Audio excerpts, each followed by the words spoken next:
All right, good morning. Hope your day is going well.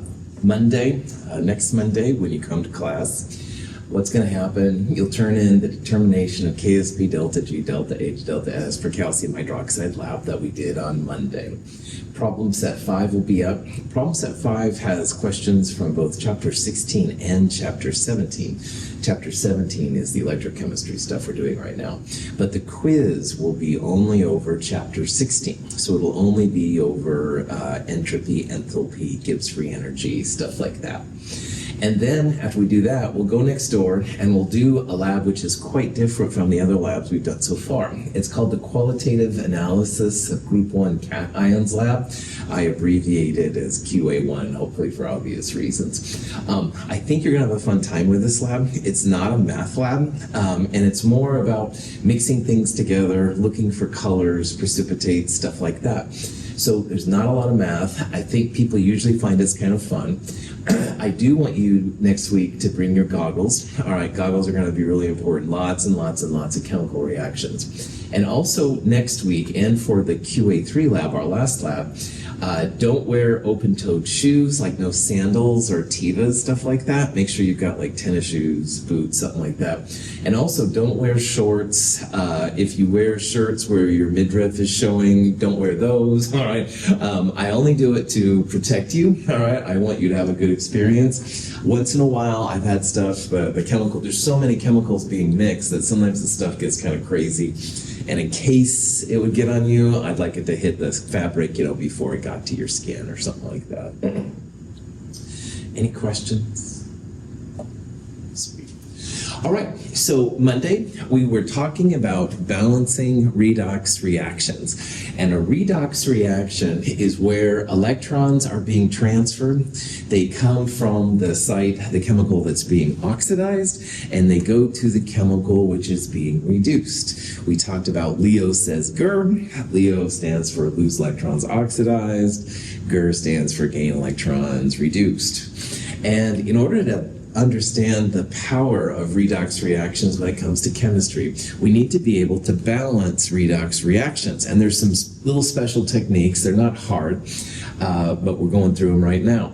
What we're doing right now is looking at an example of a reaction that's done in acid. And it does make a difference if your redox reaction is balanced in acid or base.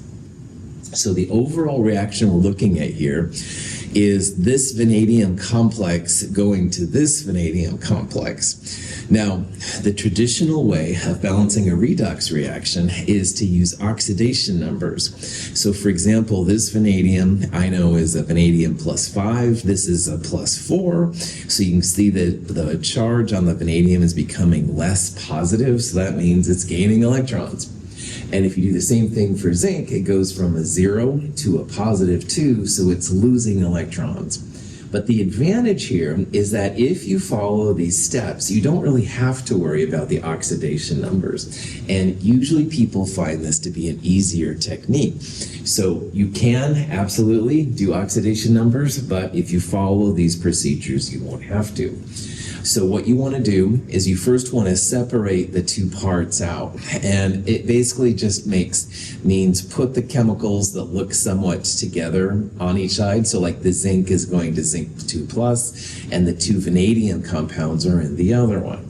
You don't need to know if they're being oxidized or reduced at this point. That's not important, as we'll see. Now, the next thing to do is to balance the reaction for mass. And this is where it makes a big difference if you have an acid or a base. In an acid, you can add water and H+, but that's it, okay? Don't add hydrogen gas or anything weird like that. So the zinc going to zinc 2+, both sides have a zinc there, so they're okay. You don't have to add anything there. But if you look at just the black vanadium compounds right now, it's VO2, 2 oxygens and a vanadium on the reactant side, and VO2+ has 1 vanadium and 1 oxygen on the product side. So this one is not balanced for the mass, for the atoms. So I need more oxygen on this side. Water comes to our rescue. We'll add a water there because that then gives us 1 + 1, 2 oxygens. But as you can see now, there's 2 hydrogens, So we'll add the two H pluses to the reactant side. And now if you check it out, the reactant side has two H pluses, a V, and two O's. And the product side has a vanadium, two oxygens, two hydrogens. So it's got everything it needs too. So the pH becomes important because you need to know what to add, what not to add. And if you have an acidic solution, pH is less than 7, add H plus and water, and you'll be good to go. Any questions on that? Is that cool? Awesome. All right, now that the reactions are balanced for mass, the other thing that's really important is you've got to start balancing for charge. So no more slopping off on not writing charges, all right? They're really important in this section. So zinc to zinc 2 plus, even though the atoms are balanced, the charges are not. This zinc doesn't have a charge, so it's like a charge of 0. And this zinc has a positive 2. So initially, you've got a 0 and a positive 2. That's not balanced for charge. So to balance for charge, the only thing you can do is add negative electrons. So you want to add negative electrons to the more positive side. We're going to add 2 -1 electrons to the product side. And that makes -2, and this +2, if you add those numbers together, go to 0. And that's what we've got there for the zinc.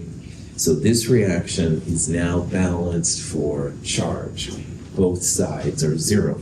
And you could have both sides be +5 or both sides be -1. As long as they have the same charge on both sides, that's the important part. Now the vanadium one needs to be balanced for charge too. Again, looking at just the black chemicals, this is +2. Water doesn't have a charge, so the product side has an overall +2 charge.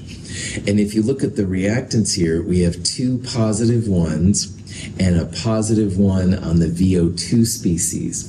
So there's a +3 on the reactant side and a +2 on the product side. And once again, that's not balanced. So again, the only thing you can do is add negative electrons. You add it to the more positive side. Since this is +3 and this is +2, we'll add one -1 electron. You've got +3 -1 to give you +2 essentially. This reaction is now balanced for charge. And by the way, at this step, you can kind of tick yourself. One of them should have electrons as products, and one of them should have electrons as reactants. And that's a way to verify then that this zinc is being oxidized. It's losing electrons. On the other hand, this vanadium species here is gaining an electron. It's being reduced to make all this stuff right here. If you happen to find electrons like both on the product side or both on the reactant side, just go back and check your charges real fast. Okay, now showing electrons is seen as kind of improper in chemistry. We usually don't show electrons. You want to make sure that reactions have enough atoms so that electrons don't show. You can show them in half reactions like these, but you don't want to show them in overall reaction. So the next thing you want to do is you just want to make it so that when we add these two reactions together, all the electrons go away. And so the first one is fine as is with 2 electrons, but the second one, see, only has 1 electron right there. So we're going to multiply that whole thing through by 2. It's really important to not show electrons. So even though this is messy, we're going to multiply everything through here by 2 to get this. Because that way, in the next step, when we add these together, the 2 electrons, which are products, will cancel the 2 electrons, which are reactants right there. And then finally, you add them all together, and you get zinc plus 4H plus 2 VO2 plus. And on the product side, you'll have zinc 2 plus, as well as 2 VO2 pluses and 2 waters. Any questions on that? Is that cool? All right. Let's say you get to the end and you're like, oh man, I don't feel good about this at all. This seems like a lot of black magic or whatever. You can absolutely check yourself by looking at your final reaction and making sure that everything's balanced for mass and everything's balanced for charge. So the mass would be a zinc, 1 zinc on each side. That's cool. We have a total of 4 hydrogens on the reactant side and 2 times 2, 4 hydrogens on the product side. So that's good. 2 vanadiums on both sides. And 2 times 2 would be 4 oxygens. And we have 2 oxygens here and 2 more oxygens there. So this reaction is balanced for mass. But check yourself for charge too. When you start throwing electrons around, like I said, the charge becomes important.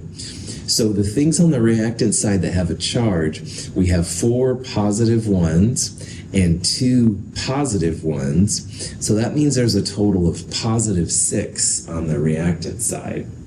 And on the product side, you have a positive 2 right there, and you have 2 positive 2 species. So 2 plus 4. We also have positive 6 on the product side. So that's a really nice way to check yourself. And this is something I do a lot too, just to make sure that I know what I'm talking about, you know. It's always something you're welcome to do. Cool. All right. So here's a question that you might think about as well. Remembering that chemists don't want to show the electrons, all right? The question is here, how many electrons flow between the tin and the silver plus to make tin 2 plus and silver? And there's a couple of different ways you can look at this. The easiest way is probably to look at tin going to tin 2 plus. Well, tin can only go to tin 2 plus if it's lost 2 electrons. So probably the answer will be C. Now, silver plus going to silver, that's a 1 electron transfer. But notice the stoichiometries of 2. The 2 just means that we need 2 electrons to make 2 silver plus go to 2 silvers, i.e. the 2 electrons that tin is giving up go to the 2 silvers. So again, it's really important that chemists don't show their electrons. So either way you do it, 2 electrons are being transferred. Here's another way you could do it. You could actually write the half reactions. So tin and tin 2 plus, and 2 silvers and 2 silvers, and then balance for everything. So you add electrons to the more positive side. This would be another way to see that you've got 2 electrons. Cool. Questions? All right. Now, most things that chemists worry about are done in acid, but some things are done in base as well. So what we're going to do now is do an example of balancing redox reaction in basic solution. Now remember, in an acidic solution, you can have H plus and water. In a basic solution, you can't have H plus. That's the hallmark of an acid. So in a base, you can have hydroxide and water, which is kind of strange. Now, I'm going to show you the method which is most efficient first. All right, and if you can do this, that's awesome, fantastic. But I'm also going to show you later an alternative way to do things in base.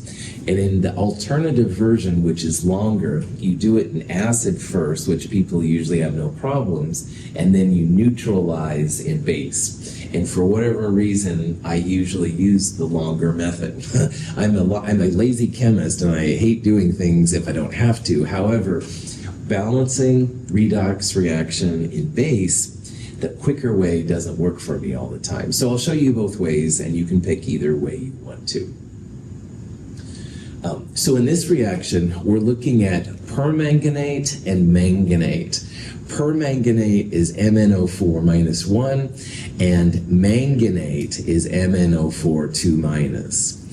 Those 2 species are there, as well as we have a peroxide going to oxygen. So this is a little weird reaction, but it's all stuff you can do. So in base, like in acid, first thing you want to do, just separate out the 2 species which are somewhat similar. and I think it's obvious, but that manganese species will go together, and the peroxide and oxygen will go together. And then we write the other part is the manganese pieces. And again, these are showing the oxidation numbers. And if you know that, that's fantastic. But you don't have to using this system if you follow the rules. But what we have essentially here is a manganese +7 going to a manganese +6. And in the peroxide, you've got an oxygen -1 going to an oxygen 0. This is the way they used to always teach these redox reactions, which blows my mind. But anyway, neither here nor there. Anyway, next thing to do, balance the reactions for mass, all right? And this is where it starts to get kind of interesting. Now, the manganese is already good. 1 manganese on each side, 4 oxygens on each side, don't need to do anything here. But if you look on the oxidation, the peroxide oxygen part, there's a hydrogen right there, all right? And so we need to add some hydrogen to the oxygen side. Now, in base, you can add water and you can add hydroxide. And here's where basic things get kind of confusing for me. Water has 2 hydrogens per oxygen. And hydroxide has 1 hydrogen per oxygen. So you need to add water to the side that has less hydrogen. Thanks for playing. Less hydrogen. Oh, I said it right. See, I get myself nervous thinking about this. Sorry. Water has more hydrogen per oxygen than peroxide does. 2 to 1 versus 1 to 1. So you add water to the hydrogen side, the side that needs hydrogen. But almost always then, you have to add hydroxide. You want to add hydroxide if you have an oxygen deficiency. So adding this water here, we now have 2 + 1, 3 oxygens, and there's only 2 right there. We would add hydroxide because we need more oxygen. So the punchline of doing it the fast way, okay, is that you add water to the side that needs hydrogen, and you add hydroxide to the side that needs oxygen. But if all of that is gobbledygook, I'll show you my longer, but in my opinion, easier way in just a second. Questions? Okay. So, next thing to do, balance reactions for charge. You can only add negative electrons. So that peroxide thing had a -1 on the hydroxide, a -1 on the peroxide, so -2 overall. And the oxygen and the water are both neutral with no charge. So we need to add some negative charge to the product side. We will add 2 electrons. -2 on that side balances the -2 on the reactant side. Everything is chill. The permanganate to manganate is a similar kind of thing. This is -2 while this is -1. So we need more negative on this side. This side is more positive, I guess. We'll add 1 negative electron. And by doing that, -1 and -1 makes a total of -2. That balances the -2 on that species right there. And again, this is the part now you can check. Electrons should be a product on one and a reactant on the other. They are, that's good. The product would be the oxidized site. The electrons as reactants would be the reduced site. Next step, add by a factor so that those electrons cancel out. What that means is we'll multiply the second reaction through by 2. Because the peroxide thing here has 2 electrons, if we added it as is, there would be like only there would be 1 electron left over. So we'll multiply this whole reaction through by 2. That way these 2 electrons and this product will cancel these 2 electrons as reactants when we add them together. And then finally, just add them together. You end up with this thing, hydroxide plus the peroxide plus 2 permanganate makes oxygen and water and 2 manganates. And again, this is a funkier reaction, but you can still go through and check for charge and all that jazz. So on the reactant side, for example, for charge, you've got -1, -1, 2 -1s, total of -4. And on the product side, you have 2 times 2, -4 as well. You're good to go. This is a base because you have hydroxide and water hanging out. Acids would have H plus and water hanging out. So that's one of the big differences between having a base and having an acid. So, okay. Any questions on that? Okay. If you can gel with the idea that in base you add water to the hydrogen deficient side, the side that needs hydrogen, and you add hydroxide to the oxygen deficient side, you can absolutely do it this way. And if I force myself to, I can make this happen as well. But for some reason, it just doesn't work for it. So here's an alternate way to balance these things in base. Now this way is longer, all right, I'm not gonna lie, but I love this way. This is my preferred go-to way when I'm gonna balance something in base. Because for me, it's easier, all right? But you may not have this problem and you can do it the other way, which is great. So let me show you what I would do with my longer way, all right? So what we're gonna do is we're gonna pretend that we're balancing this reaction in acid. And acid means add H plus and water where needed. So it starts off just the same. You write those half reactions as is. The next part though is different. The next part is you wanna write those reactions and balance them for mass. So again, remembering that we're going to pretend it's in acid. The first one, the manganese to permanganate to manganate is no problem. But the second one, which was such a trouble child on the last slide, it just needs a hydrogen on the product side. So if this was acid, easy, just add an H plus and you're good to go, okay? And then you've got H and 2 oxygens balancing 2 oxygens and H. So again, if this was pH less than 7, this would be perfect. All right, we'd be good to go. Cool. So then what you want to do is balance for charge, and that's the same kind of thing. So there's a -1 on this side, -1 on that side. Oh, thanks for playing. -1 on this side, +1 on this side. Sorry about that. I was getting myself too excited. Now a -1 and a +1 is certainly different. So you want to add electrons, negative electrons, to make the more positive part look like the other one. So if you add 2 negative electrons here, it's like -2 +1. This whole side has a -1 charge, and that's comparable then to what we see on the reactant side. So because we're dealing with H plus, initially it looks like the electrons are a little weird, but nothing you can't do. The other one is the same. We'll just add 1 electron to the left and we'll be good to go.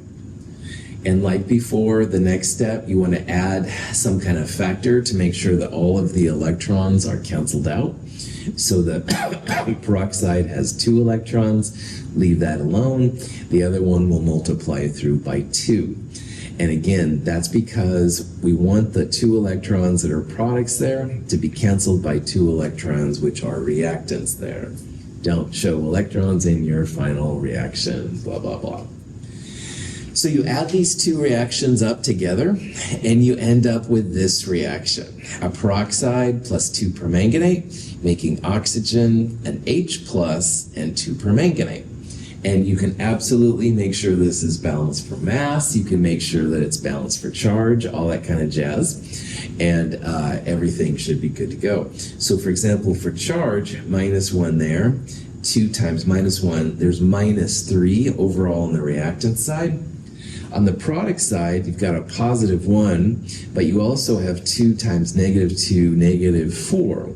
So -4 plus 1 also gives us the -3 that we saw on that side. So this would be the reaction if we were doing this under acidic conditions. But we're not doing under acidic conditions. So the final step of this longer method, but which works better for me for some reason, is that you want to add enough hydroxide to neutralize the H plus. all right? Because H plus OH minus makes water. Super product favored, happens like crazy. And the other thing is that if you add a hydroxide to the product side, you have to add a hydroxide to the reactant side. You've got to do the same to both sides.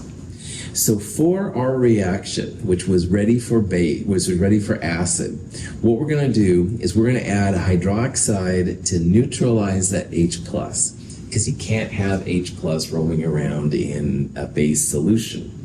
But because we added a hydroxide to the product side, we need to add a hydroxide to the reactant side. This is like in math. If you do something to one side, you have to do it to the other. Chemistry and math have a lot of things in similar. Anyway, the reason we do this, H plus OH minus makes water. So you can essentially just cross those two out and make water. And when you do that, here's the water. There's the hydroxide we added. Same equation, all right? Same equation as we had before. And for whatever reason, I find this a lot easier of a process to figure out than to add water when you need hydrogen and hydroxide when you need base. It just doesn't work with my mind for some reason very well. So you can use either method. It doesn't matter which one you use. I'm giving you both up here. All my secrets revealed. Any questions? When you're balancing equation, the pH is critical, all right? If you've got acid, H plus and water. If you've got base, hydroxide and water. And you can figure out which base method you want to use, and either one is fine. Only add H plus, OH minus, and water. I've seen people add oxygen and H2 or just hydrogen atoms, different things. No, don't do any of those kind of things, all right? You can only add H plus and water if it's acid, or at the end have hydroxide and water if it's base. Charges, critical, all right? So if you haven't been writing your charges too much up to this point, start writing them, because they're really, really important in this chapter and stuff. And finally, if you're feeling uncertain or anything like that, check your work, all right? All of these reactions should be balanced for mass and charge. So you can always go through and figure out and stuff what's happening. The handout might have some more examples of how this works too. Any questions on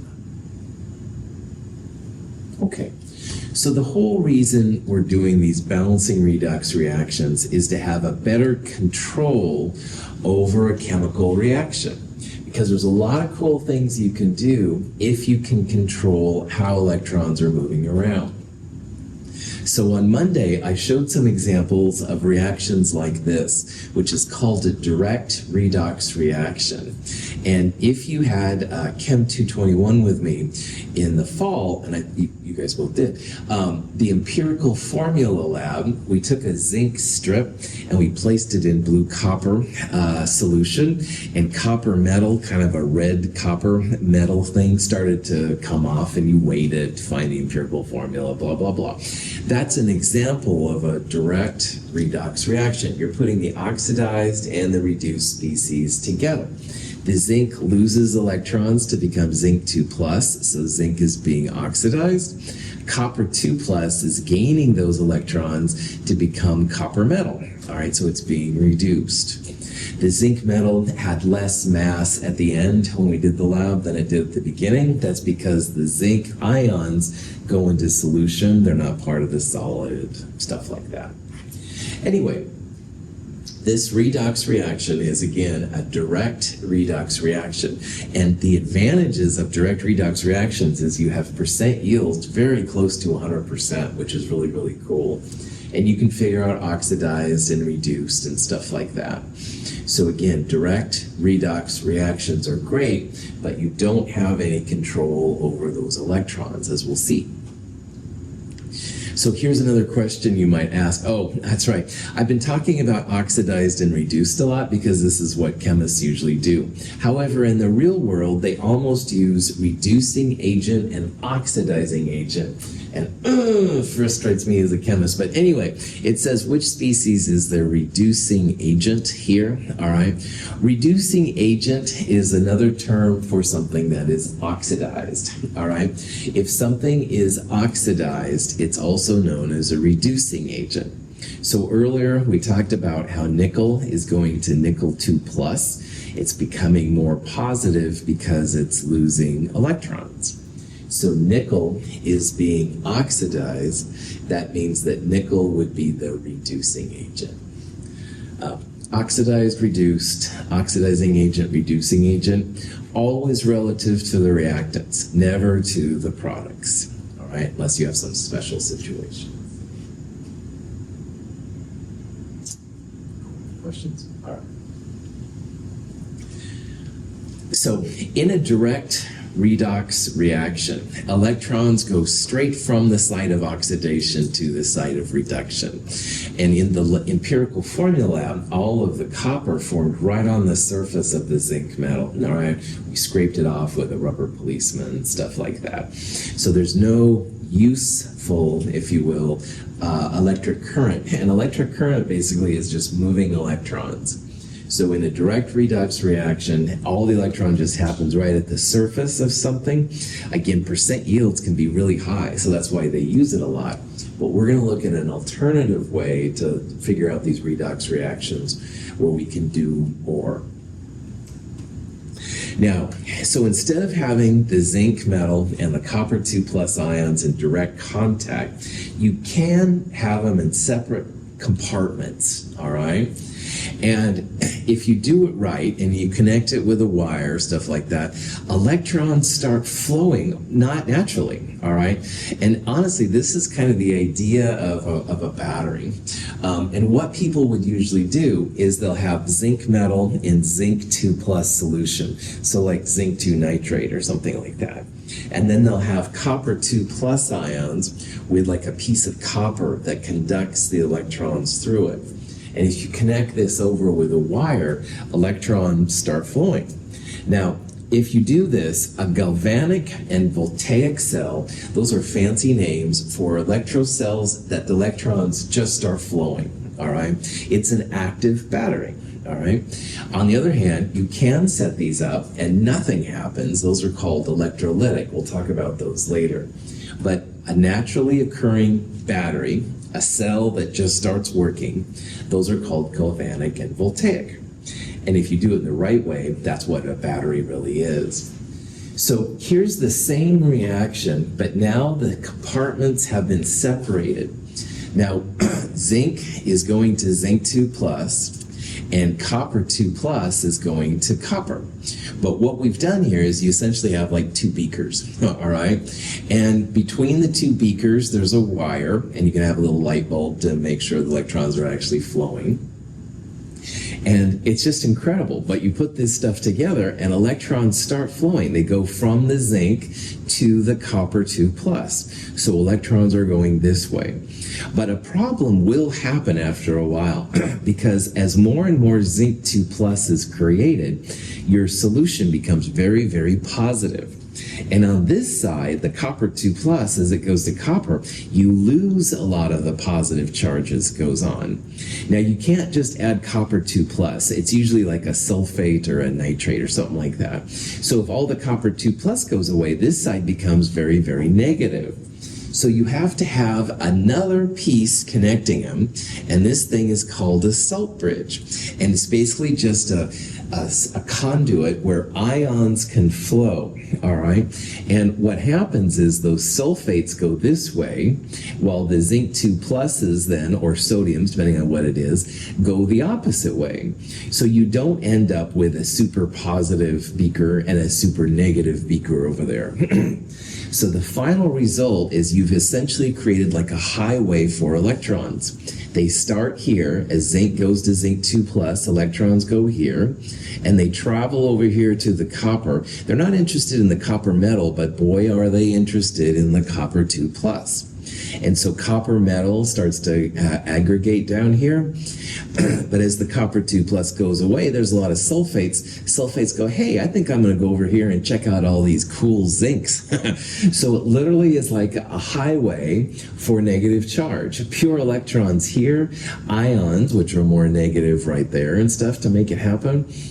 Pretty cool. They usually have some kind of sodium nitrate just to make sure everything plays around and stuff. Don't worry about that. But this is an example of what a battery is like. And if you've ever looked at a battery, there's like a positive and a negative part to the battery. Next time you look at a AA or something like that, check it out. Well, here's positive and here's negative. And electrons repel negative things. So the negative electrons want to get away from the negative side and go to the positive side. And that's what happens in a battery. So the negative part of the battery is where the electrons are created, and through some kind of a circuit, electronics, whatever, it ends up back at the positive part of the battery. And within the battery itself, you have some kind of salt bridge-ish kind of thing to make the ions move around. So it's kind of cool. This is really what the battery is all about. And we all use batteries all the time, you know, phones and stuff like that. You can have different chemicals. You can have different voltages, which we'll talk about later. But this is really what a battery is all about. Questions? All right. In the empirical formula lab, we put those chemicals together until they essentially stopped working. And that's when it was dead.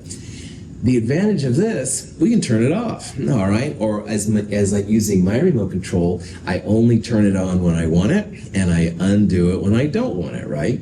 This is the control over these reactions, which is possible. So your batteries don't have to be used up right now, 100%, right? You can use them over time and stuff like that. That's the advantage of having a compartmentalized oxidation and reduction parts, which are cool.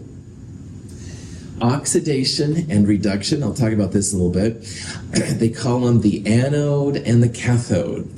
Oxidation is where the anode is. Anode and oxidation are vowels, by the way. Cathode is where the reduction is, where the electrons go. So these terms are just things to help you understand where the battery is. The positive terminal is the cathode, the negative terminal is the anode. All right. So, pretty cool. This is an example, again, of the same reaction, zinc going copper 2 plus, going to zinc 2 plus in copper, but we're controlling it now. And again, this side where the zinc is making zinc 2 plus, that's the oxidation. And oxidation and anode mean the same thing. Now, if you remember from school, the vowels, A, E, I, O, U, O and A go together. And that's important because reduction and cathode are both consonants, like not A, E, I, O, U, sometimes Y. All right? So oxidation, anode go together, reduction and cathode go together. And electrons go from the anode to the cathode.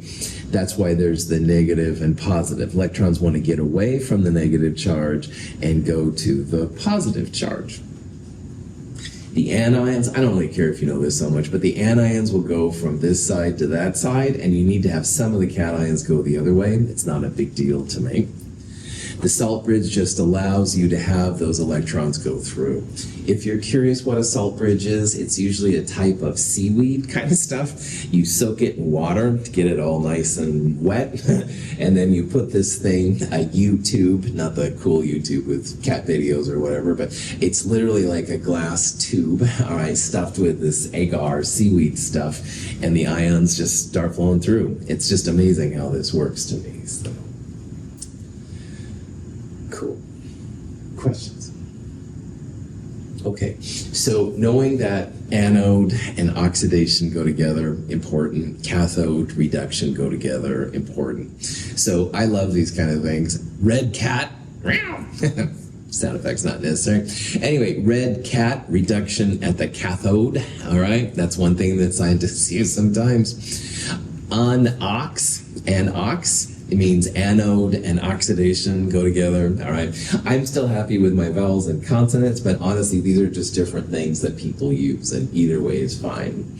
But also remember, oxidation is a reducing agent, reduction is an oxidizing agent. So anox is for oxidation, anox then would also be the reducing agent, stuff like that. Okay. Writing compartmentalized battery is tedious, so scientists have developed a shorthand notation for these galvanic or voltaic cells. And again, galvanic and voltaic just means you put them together and electrons start flowing. All right, we'll talk more about that later. So you can rewrite our previous cell like this, all right? And this is actually a common way that electrochemists talk about their cells. So Edgar's doing this reaction, and he wants to tell Kevin about it. It would be hard to describe in words, but this will actually mean what we just saw. If you see this kind of notation, there's a couple of things to know. First of all, electrons always go left to right, just like you read. So we've seen here that this is zinc going to zinc 2 plus. Zinc is creating 2 electrons. And then, so this is the site of the oxidation. And when the electrons get to the copper 2 plus, they go to copper. So electrons go left to right. Oxidation is the anode, anox. Reduction is the cathode, the red cat. All right, so you can tell which is the anode and which is the cathode. The lines are important. The lines mean some kind of phase boundary. So this would be a solid going to a solution, all right? That's what this line means. And same thing over here. This would be solution going to a solid. Double lines refers to the salt bridge. So that's where the salt bridge would connect the 2 species together, stuff like that.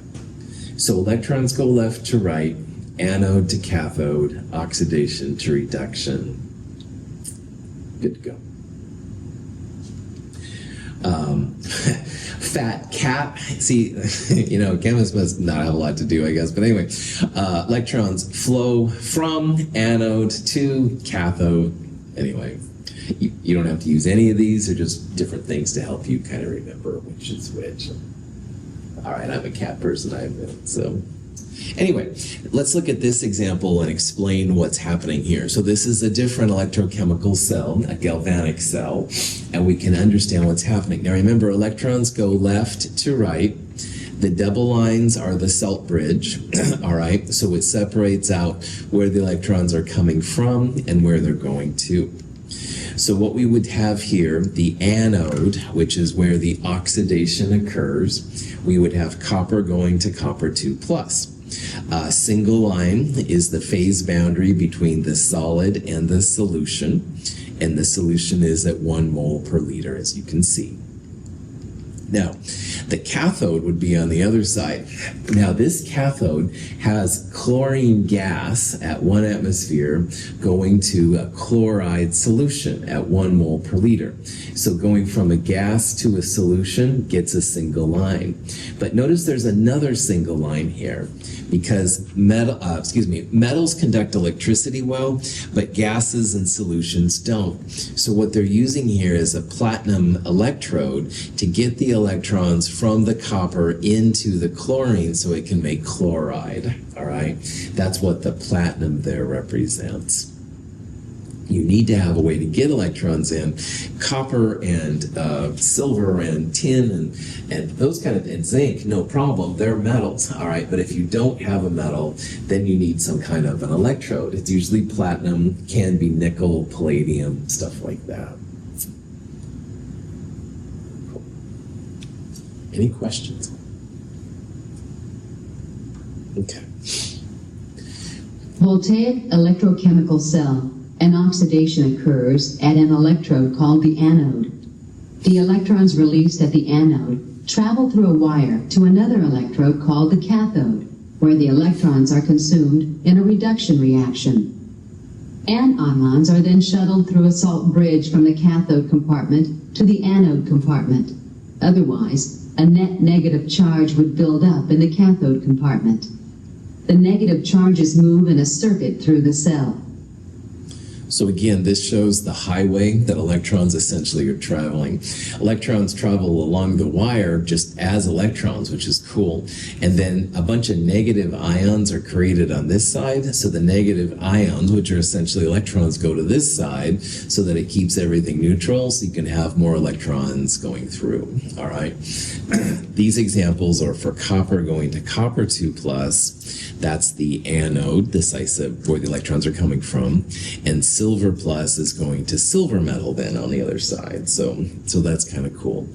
We'll talk about the volts here in a little bit, so hang tight on that.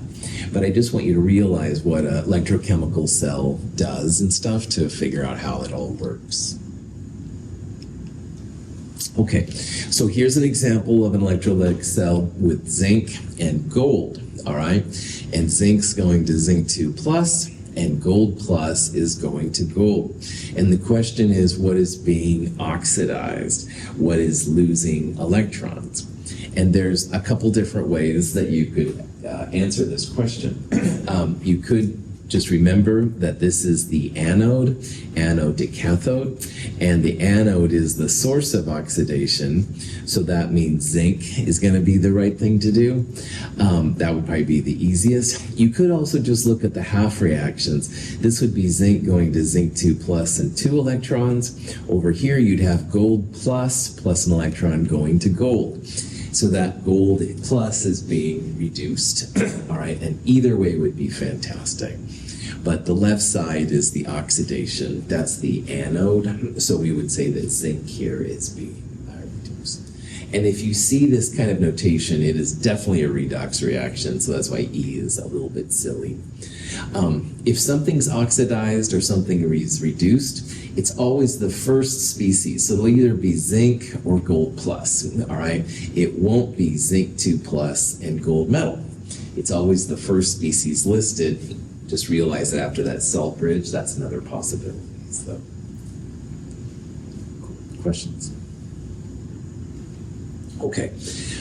The signs of the batteries make a difference because that shows where electrons go. So most of these that we're looking at right now, you put them together and electrons start flowing, and those are galvanic and voltaic cells. We'll talk about why that's a difference here in a little bit. But anyway, they go from the anode to the cathode, the negative to the positive cell, and that's how batteries work and stuff. Batteries actually use this. So there is a type of cell called an electrolytic cell. If you want to make, for example, aluminum, all right, for aluminum cans and stuff like that, you have to add electricity in, and we'll talk about that. But electrolytic cells actually have them flipped, and we'll talk about why that's the case in a little bit. But most of the time, what chemists use and what people pay for are good batteries that work, and that's where you've got the negative and positive. Now, the volts meter, the volts that you saw in a couple of those pictures there, are actually helpful to chemists too. Because, for example, with a waterfall, all right, you've all seen waterfalls, they're beautiful, but water always goes from the top to the bottom, all right? I have yet to see, darn it, water going from the bottom to the top, all right? So there's a spontaneity, i.e. something that happens naturally. Water goes from the top to the bottom. And again, we don't see water going from the bottom to the top. Well, electrons only spontaneously go in one direction too. So they have their own waterfall to do. And they don't naturally go from their equivalent of the bottom to the top. Now, if we really wanted to get the water from the bottom of the waterfall to the top, we could do it. You could have some kind of pulley system. This would be some kind of engineering thing. But you could get water to go up there, but it would take a lot of work. All right, it wouldn't happen naturally. And the same thing with electrons. There's going to be one way which they go automatically, all right? And you can make them go the other way, but it will take more work. So that's why I like the idea of the waterfall here. You're going from an area of high potential energy to low potential energy, if that's something you dig. But just realize that usually these things have one direction, that they go more natural than the other. So In this reaction right here, zinc, zinc 2 plus, and copper, copper 2 plus, the natural way that the reaction goes is it goes from zinc to zinc 2 plus, and copper 2 plus goes to copper. All right, that's the form that we've been talking about here and stuff like that. And when you measure the cell potential of this reaction, it comes out to be 1.10 volts. And they call this 1.10 volts an electromotive force, EMF, all right? And the value of EMF, the voltage, same thing, will tell you if the reaction's gonna go naturally or if it's gonna take a little bit of energy to make it happen. Unbelievable. I might be dating myself here, but this band was called EMF, okay? So anyway, if you know it. You're so unbelievable. Anyway, EMF is more than just a cheesy 90s rock band. It's also the name of the cell potentials that we're going to talk about up here. And so to understand these EMFs and stuff, we can then see what's happening. So for this reaction, the voltage of 1.10 volts is what you see at room temperature, 25 Celsius, where the concentrations of the ions are 1 mole per liter. And we'll talk more on Friday about what this means. But cell potentials are really cool. Oh, and by the way, a volt is a joule per coulomb, 1 joule per coulomb. So joules we've used for energy, coulombs we've used for charge. Joules per coulomb is what a volt is. It's like so much energy per charge, if you will. We'll talk about all this on Friday. Thank you guys for being here. Have a great day. See you on Friday.